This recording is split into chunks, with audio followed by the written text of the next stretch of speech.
Hello दोस्तों, नमस्कार। मैं अशोक कुमार आप लोगों का पुनः स्वागत करता हूं अपने इस एजुकेशनल प्लेटफॉर्म पर। आज हम लोग एनसीईआरटी गणित कक्षा 10 का अध्याय 8 पढ़ेंगे, जो बहुत ही महत्वपूर्ण अध्याय है। यदि आप 10वीं के छात्र हैं और जेक बोर्ड परीक्षाओं की तैयारी कर रहे हैं तो बहुत ही महत्वपूर्ण अध्याय है त्रिकोणमिति एक परिचय।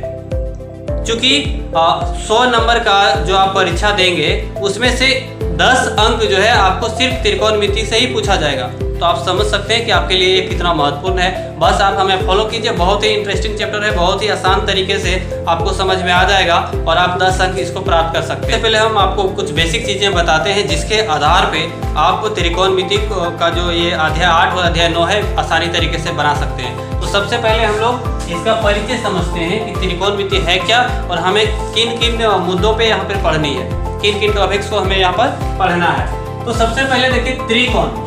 त्रिकोण का मतलब ही होता है वो एक ऐसी आकृति जिसमें 3 कोण हो। तो एक ऐसी आकृति जिसमें 3 कोण हो, उस आकृति को हम लोग क्या कहते हैं? त्रिभुज कहते हैं। तो जी हाँ, हम लोग इसमें पढ़ेंगे किसके बारे में? त्रिभुज के बारे में। हम लोग इसमें जो है एक त्रिभुज के बारे में पढ़ेंगे, क्योंकि अब त्रिभुज भी बहुत प्रकार के होते हैं, भुजा के आधार पर और कोण के आधार पर। तो इस त्रिकोणमिति में, कक्षा 10 के त्रिकोणमिति में हम लोग सिर्फ और सिर्फ समकोण त्रिभुज के बारे में पढ़ेंगे। किसके बारे में पढ़ेंगे? समकोण त्रिभुज के बारे में पढ़ेंगे। अब क्या है कि समकोण त्रिभुज की अपनी कुछ विशेषताएं हैं जिसे आपको बहुत जरूरी है जानना, जिसके आधार पर आप आने वाले प्रश्नों को आसानी तरीके से सॉल्व कर सकते हैं। इसकी प्रमुख विशेषताओं में पहला विशेषता क्या है कि समकोण त्रिभुज का एक कोण 90 डिग्री का होता है। फिर से, समकोण त्रिभुज का जो एक कोण है वो 90 डिग्री का होता है। दूसरा क्या है कि समकोण त्रिभुज में ही पाइथागोरस प्रमेय का यूज किया जाता है। अर्थात समकोण त्रिभुज में ही पाइथागोरस का जो सूत्र है उसका प्रयोग किया जाता है। तो पाइथागोरस का सूत्र क्या है कि कर्ण स्क्वायर बराबर लंब स्क्वायर प्लस आधार स्क्वायर। यानी ये जो फॉर्मूला है आप सिर्फ और सिर्फ समकोण त्रिभुज में ही यूज कर सकते हैं, दूसरे इन त्रिभुजों में प्रयोग नहीं कर सकते। फिर से समझिए कि समकोण त्रिभुज की पहली विशेषता क्या है कि उसका एक कोण जो है वो 90 डिग्री का होता है। यदि कोई दूसरे त्रिभुजों में भी दर्शाया जा रहा है कि इसका ये एंगल जो है वो 90 डिग्री का है, तो समझ लीजिए कि वो समकोण त्रिभुज है। दूसरी विशेषता क्या है कि समकोण त्रिभुज में ही पाइथागोरस का सूत्र प्रयोग होता है। यहाँ पर ये आपको समझ लेना बहुत आवश्यक है, कर्ण क्या होता है, लंब क्या होता है और आधार क्या होता है, क्योंकि इसके बगैर आप आगे बढ़ ही नहीं सकते। देखो कर्ण क्या होता है, यहाँ पर 90 डिग्री का एंगल बन रहा है, तो जहां पर 90 डिग्री का कोण बनता है उसके सामने वाला भुजा कर्ण कहलाता है। जहां पर 90 डिग्री का कोण बनता है उसके सामने वाला भुजा क्या कहलाएगा? कर्ण कहलाएगा। यदि हम लोग इसको ये बी सी मानते हैं तो यहाँ पर कोण बी 90 डिग्री का है, तो इसके सामने वाला भुजा जो हुआ ये सी, ये क्या कहलाएगा? कर्ण कहलाएगा। ठीक है, अब हम लोग देखते हैं कि लंब किसको कहते हैं। जिस 90 डिग्री के अलावे जो कोण आपका दर्शाया जा रहा है, क्योंकि यहाँ पर जैसे 3 कोण है, 3 कोण में से एक कोण दर्शाया रहेगा, वो कहलाएगा आपका 90 डिग्री। और दूसरा कोण जो हुआ, एक है ये और एक है सी। यदि हम लोग सी को कोण मानते हैं, सी को थीटा मानते हैं, तो इसके सामने वाला भुजा जो होता है वो लंब कहलाता है। अर्थात जहां पर कोण दिया गया है 90 डिग्री के अलावा, जिसको आप कोण दर्शा रहे हैं, उसके सामने वाला जो भुजा है वो क्या कहलाएगा? लंब कहलाएगा। अब जो बच गया वो क्या कहलाएगा? आधार कहलाएगा। क्लियर है? आपको समझ में आ गया होगा कि जहां पर 90 डिग्री का जो कोण बन रहा है उसके सामने वाला जो भुजा है वो कर्ण कहलाएगा। यानी जो दूसरी कोण है उसके सामने वाला जो भुजा है वो क्या कहलाएगा? लंब कहलाएगा। उम्मीद है कि आपको यहाँ पर समझ में आ गया होगा।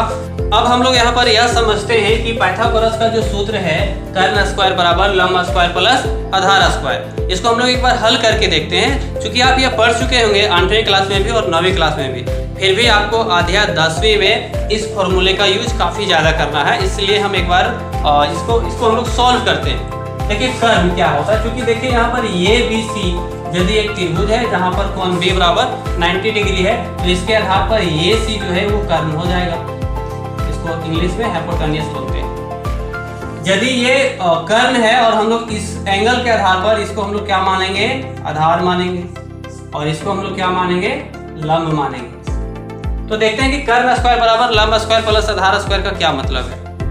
यानी कि यदि हमें कर्ण ज्ञात करना है, मान लीजिए कि लंब जो है वो 3 सेंटीमीटर है और आधार जो है वो 2 सेंटीमीटर है, तो हमें कर्ण ज्ञात करना है, यानी इस भुजा को ज्ञात करना है। तो इस भुजा को ज्ञात करने के लिए हमें पाइथागोरस सूत्र का प्रयोग करना पड़ेगा। तो यहाँ पर कर्ण यदि हमें ज्ञात करना है तो हो जाएगा कर्ण स्क्वायर बराबर लंब स्क्वायर में कितना है 3 है, तो 3 पर स्क्वायर हो जाएगा, और आधार पर कितना हो जाएगा, आधार पर हो जाएगा 2 का स्क्वायर। तो हम लोग यहाँ पर कर्ण स्क्वायर बराबर क्या लिखेंगे, कर्ण स्क्वायर बराबर 3 का स्क्वायर 9 हो जाएगा और 2 का स्क्वायर 4 हो जाएगा। तो कर्ण स्क्वायर बराबर हो जाएगा 9 और 4 13। यहाँ तक आपको समझ में आ गया होगा। अब देखिए कर्ण स्क्वायर जो है यहाँ पर स्क्वायर में है, इस स्क्वायर को हटाएंगे तो कर्ण बराबर हो जाएगा √13। अब स्क्वायर को यदि हम हटाते हैं, उसको यदि कन्वर्ट करते हैं तो यहाँ पर प्लस में भी हो सकता है और माइनस में भी हो सकता है, लेकिन यहाँ पर माइनस में होगा नहीं, क्योंकि लंबाई जो है वो कभी भी माइनस में होता नहीं है। तो यानी कि यहाँ कर्ण बराबर जो है हमारा कितना आ गया √13। तो ये है पाइथागोरस सूत्र का हम लोग इस तरह से प्रयोग करेंगे अभी आने वाले प्रश्नों में। उम्मीद है कि आपको यहाँ पर ये फॉर्मूला समझ में आ गया होगा। इस फॉर्मूले के आधार पर आप लंब भी निकाल सकते हैं और आधार भी निकाल सकते हैं। ठीक है, तो अभी हम लोगों ने देखा कि पहला चीज जो है हमें पढ़ना है त्रिभुज के बारे में, और फिर कौन सी त्रिभुज के बारे में पढ़ना है, तो वो पढ़ना है हमें समकोण त्रिभुज के बारे में। तीसरा हम लोग देखेंगे, बहुत ही इंटरेस्टिंग चीज है, इसको बिल्कुल ध्यान से आप समझिए, आपके लिए हो सकता है कि नया होगा लेकिन बहुत ही मजेदार है, बहुत ही इंटरेस्टिंग है। तीसरा हम लोग यह पढ़ेंगे कि यदि कोई समकोण त्रिभुज है और उसकी एक भुजा दिया गया हो और कोई एक कोण दिया गया हो, फिर से यदि कोई समकोण त्रिभुज है, उसकी एक भुजा दिया गया हो, उसकी एक भुजा दिया गया हो और एक कोण दिया गया, मान लो ये 30 डिग्री है, इसके आधार पर भी हम लोग इन दो भुजाओं को ज्ञात कर सकते हैं। अभी हम लोग कुछ देर पहले क्या सीखे कि यदि दो भुजा दिया गया हो तो एक भुजा हम लोग निकाल सकते हैं, अर्थात यदि लंब और आधार दिया है तो कर्ण हम लोग निकाल सकते हैं, कर्ण और लंब दिया गया है तो हम लोग आधार को निकाल सकते हैं। लेकिन हम लोग यहाँ पर यह सीखेंगे कि यदि एक भुजा और कोई भी एक कोण दिया गया हो तो इसके आधार पर हम लोग दोनों भुजाओं को और अन्य कोणों को भी ज्ञात कर सकते हैं। तो काफी इंटरेस्टिंग है, इसके बारे में भी पढ़ेंगे। इसी ट्रिक के आधार पे हम लोग किसी भी चीज को, किसी भी जो टावर्स होते हैं या फिर कोई बहुत बड़ा मीनार है उसकी ऊंचाई को हम लोग ज्ञात कर सकते हैं। जैसे सपोज है यहाँ पर कुतुब मीनार है और यहाँ पर एक लड़का खड़ा है, यहाँ से यहाँ की दूरी 7 सेंटीमीटर है, तो यहाँ से यहाँ की जो कुतुब मीनार का जो टॉप है, कुतुब मीनार का जो शिखर है, ये बच्चा यहीं से देख रहा है, तो उसकी नजरें जो देख रही है वहां पर कुछ तो कोण बनते होंगे।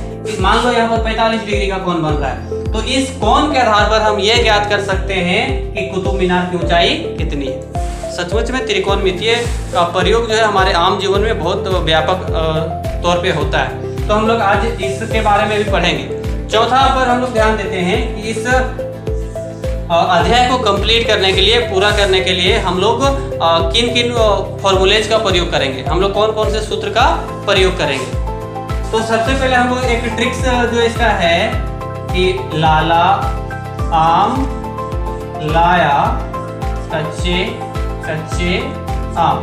फिर से ध्यान दीजिए, बहुत ही महत्वपूर्ण जो है आपको इस अध्याय के लिए है कि लाला आम लाया कच्चे कच्चे आम। अब आप कहते होंगे सर ये कौन सी फॉर्मूला हो गया? जी नहीं, ये फॉर्मूला नहीं है, फॉर्मूला ये क्रिएट करता है। जैसे यहाँ पर हम लोग लिखेंगे साइन, ये हो जाएगा आपका कोस और यहाँ होगा टेन, साइन कोस टेन, ये तीनों को सीरियल में याद रखना है, साइन कोस टेन। फिर से बोलिए साइन कोस टेन। साइन का जो उल्टा है वो होता है कोसेक, कोस का जो उल्टा है वो हो जाएगा सेक, और टेन का उल्टा जो है वो हो जाएगा कॉट। ध्यान में रखना है। अभी हम लोग बहुत ही महत्वपूर्ण चीज पढ़ रहे हैं, वो है त्रिकोणमितीय अनुपात। अब यहाँ से हम लोग त्रिकोणमितीय अनुपात पढ़ेंगे, यानी कि साइन थीटा बराबर हो जाएगा लंब बटे कर्ण। फिर से साइन थीटा बराबर हो जाएगा लंब बटे कर्ण। आपको समझ में आ गया? लाला आम लाया कच्चे कच्चे आम का क्या महत्वपूर्ण है कि साइन थीटा का जो है वो, साइन थीटा का जो अनुपात है वो हो जाएगा लंब बटे कर्ण। उसी तरीका से कोस थीटा, कोस थीटा का अनुपात क्या हो जाएगा? आधार बटे कर्ण। कोस थीटा का जो अनुपात है वो हो जाएगा आधार बटे कर्ण। उसी तरह से टेन थीटा का क्या हो जाएगा, लंब बटे आधार। उम्मीद है आप समझ रहे होंगे। आनी लाला आम लाया कच्चे कच्चे आम, लाला आम लाया कच्चे कच्चे आम। इसका क्या महत्वपूर्ण है कि आपका एक ट्रिक है जिससे आप पता कर सकते हैं, आसानी से याद रख सकते हैं कि साइन का मतलब होगा लंब बटे कर्ण, कोस का मतलब होगा आधार बटे कर्ण, टेन का अनुपात होगा लंब बटे आधार। बाकी जो कोसेक है वो इसका साइन का उल्टा होता है, तो साइन में था लंब बटे कर्ण, तो कोसेक में क्या हो जाएगा, कर्ण बटे लंब।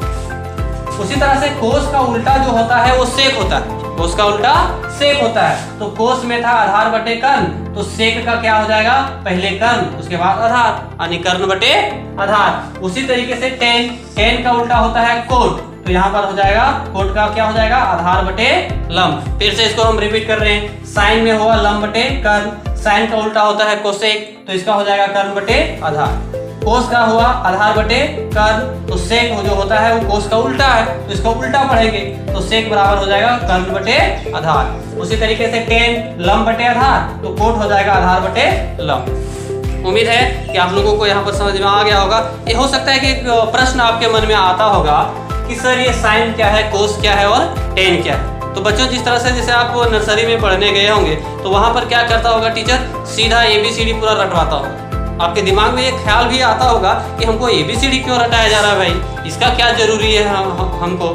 लेकिन जैसे ही आप क्लास UKG में क्लास 1 में आप गए होंगे तब आपको समझ में आ गया होगा कि ABCD हमें क्यों रटाया जा रहा था, क्योंकि ABCD के बगैर कोई वर्ड नहीं बनेगा, ABCD के बगैर कोई सेंटेंस नहीं बनेगा, यानी वर्ड ही नहीं बनेगा तो सेंटेंस नहीं बनेगा, और सेंटेंस नहीं बनेगा तो कोई भी किताबें नहीं लिखी जाएगी, कोई भाषा का यूज नहीं हो पाएगा। उसी प्रकार से sine cos tan cosec sec cot जो है त्रिकोणमितीय अनुपात का ABCD है, आपको सीखना बहुत जरूरी है। जैसे जैसे ही हम लोग आगे भी इससे पढ़ेंगे तो आपको समझ में आ जाएगा कि इसका कितना महत्वपूर्ण है। आपको यहाँ पर हमें डिफाइन करने की आवश्यकता नहीं है, आगे हम लोग अभी बहुत सारे एग्जाम्पल्स पढ़ेंगे, वहां पर आपको समझ में आ जाएगा ये सारे sine cos tan cosec sec और कोट के बारे में। उम्मीद है कि यहाँ तक आप लोगों को क्लियर होगा।